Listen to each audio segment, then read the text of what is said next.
Maligayang pagbisita at pagbabalik po sa ating munting channel. Narito na po, ang karugtong ng ating istorya. Ang lihim na tagpuan ng mga aswang. Habang bumabalik ang katahimikan sa bahay pahingahan, ang mga aswang na napalayas ni Mia ay unti-unting nagtipon sa isang lihim na lugar sa gitna ng kagubatan. Ang kanilang mga anyo ay nababalot ng anino, at ang buwan ay tila naging madilim habang sila'y nagsama-sama sa ilalim ng isang matandang puno. Ang puno ay may kakaibang itsura, ang mga ugat nito ay nakabaluktot at tila naglalaman ng mga lumang mukha na nagtatago sa ilalim ng balat ng kahoy. Ang liwanag mula sa mga mata ng mga aswang ay nagmistulang mga apoy sa gitna ng dilim, at ang hangin sa paligid ay puno ng bulong at ungol. Naroon ang matandang tindera, na ngayon ay mukhang mas lalong lumala ang anyo. Ang balat niya ay parang nabotok at nagkibit, at ang kanyang mga mata ay nagliliyab sa galit. Hindi matatapos ito dito, sabi niya habang iniikot ang kanyang daliri sa isang malagim na anting-anting na nakasabit sa kanyang leeg. Bakit hindi natin siya natapos kanina? Tanong ng isa pang aswang, na may mahahabang kuko at buhok na parang mga uling. Dapat ay naubos ang kanyang lakas sa palengke pa lang. Ngunit tila ang amuletong iyon ang nagligtas sa kanya. Hindi siya isang karaniwang biktima, sabi ng matandang tindera, ang tinig niya'y puno ng puot. Ang babaeng iyon ay may taglay na koneksyon sa ating nakaraan. Ang amuleto na hawak niya ay hindi ordinaryo, ito'y nabibilang sa sinaunang panangga na inilaan para sa mga pinili.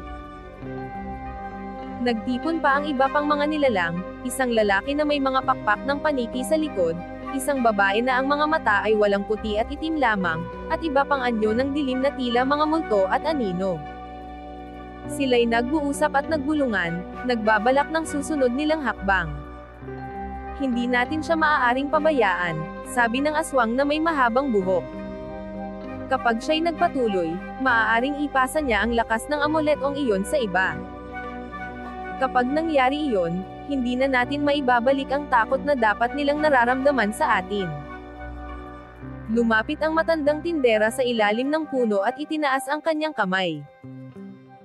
Mula sa kanyang mga daliri ay lumabas ang usok na kulay itim, bumalot sa paligid at nagbigay buhay sa anino ng isang nilalang na mas matanda pa sa kanilang lahat. Ang anino ay nagkaroon ng boses, malalim at malamig. Mga anak ng dilim, sabi ng anino. Ang babaeng iyon ay hindi lang basta dayuhan. Siya ang susi upang maibalik ang mga kapangyarihan na nawala sa atin.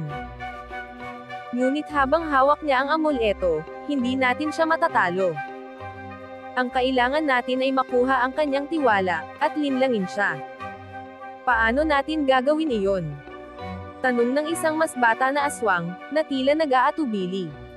Ipadala ang ating mga alagad. Magbalat kayo. Gawin ang lahat upang magtiwala siya. Kapag bumaba ang kanyang depensa, saka natin siya muling dalhin sa ating mundo.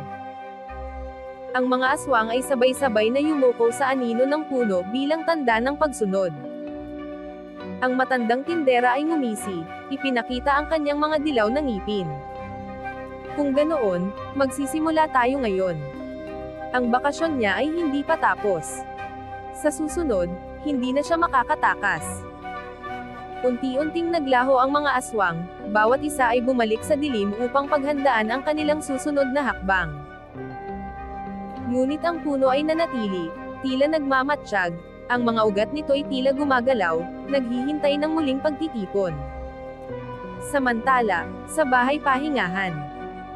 Hindi mapakali si Mia kahit na naramdaman niyang ligtas na siya. May pakiramdam siyang hindi pa tapos ang lahat. Lumapit si Aling Mila sa kanya at binigyan siya ng tasa ng mainit na tsokolate. Matulog ka na, hiha. Kailangan mo ng pahinga, sabi ni Aling Mila. Pakiramdam ko, babalik sila, sagot ni Mia, hawak ang amuleto sa kanyang dibdib. Totoo yan, sagot ni Aling Mila, tahimik ngunit seryoso. Pero hindi ka na nag-iisa. Hindi mo man alam, ngunit ang probinsyang ito ay may mga tagapagtanggol din, at ako ang isa sa kanila. Nagulat si Mia sa sinabi ni Aling Mila. Ngunit bago pa man siya makapagtanong, naramdaman niya ang bigat sa kanyang mata. Sa unang pagkakataon matapos ang maraming araw, nakatulog siya ng mahimbing. Sa dilim ng kanyang panaginip, narinig niya ang isang boses na pamilyar. Mia, maghanda ka. Hindi pa tapos ang laban.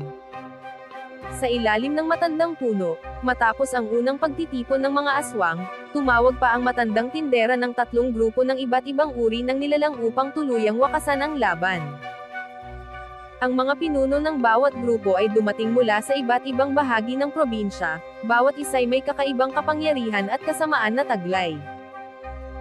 Ang unang grupo, ang mga aswang na mapanlinlang. Ang pinuno. Salome, ang mapanlinlang na diwata ng anino.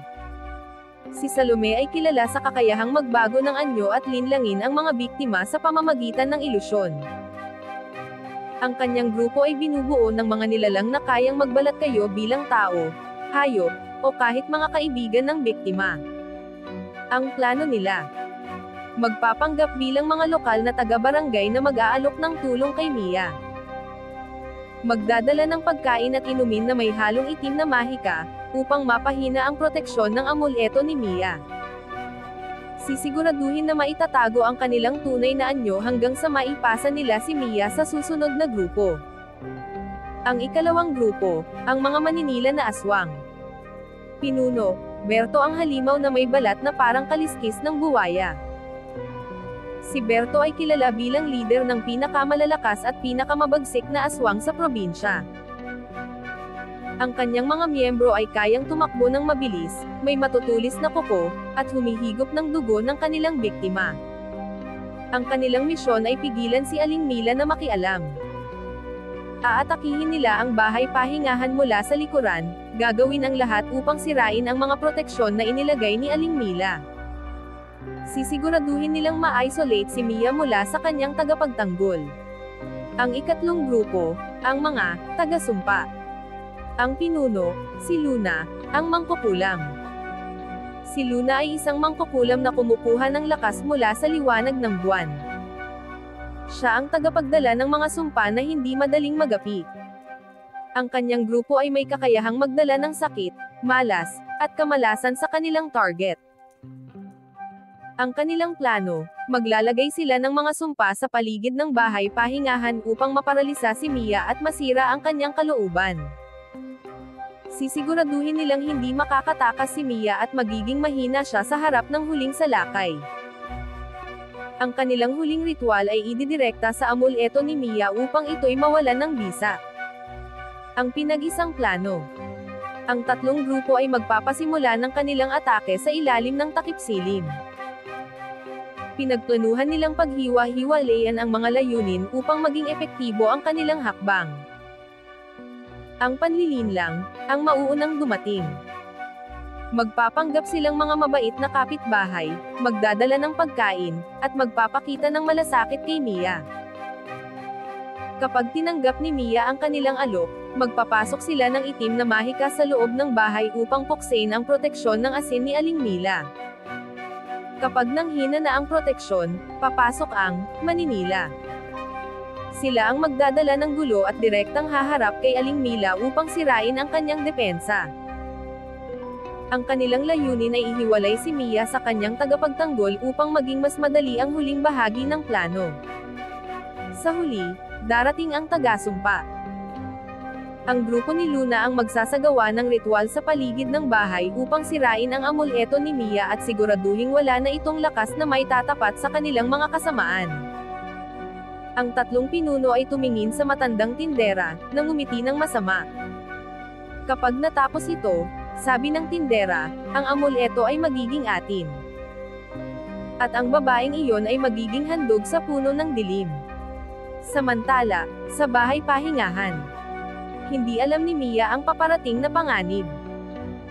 Bagamat tahimik ang paligid, si Aling Mila ay nanatiling abala, tila may nararamdamang kakaiba. Pinagmasdan niya ang mga bituin, na animoy nagbabala ng isang sakuna. Mia, tawag niya. Huwag kang basta magtitiwala kahit kanino. Ang gabi ngayon ay hindi tulad ng dati. Kapag may kumatok o dumating na hindi natin inaasahan, huwag kang magpapadala. Opo, Aling Mila, sagot ni Mia, bagamat hindi maikakaila ang kaba sa kanyang puso. Habang papalapit ang takip silim, unti-unting naramdaman ni Mia ang paglamig ng hangin. Sa di kalayuan, nakita niyang may mga anino na gumagalaw sa pagitan ng mga puno. Hindi niya alam na ang pinakamalaking laban ng kanyang buhay ay magsisimula na.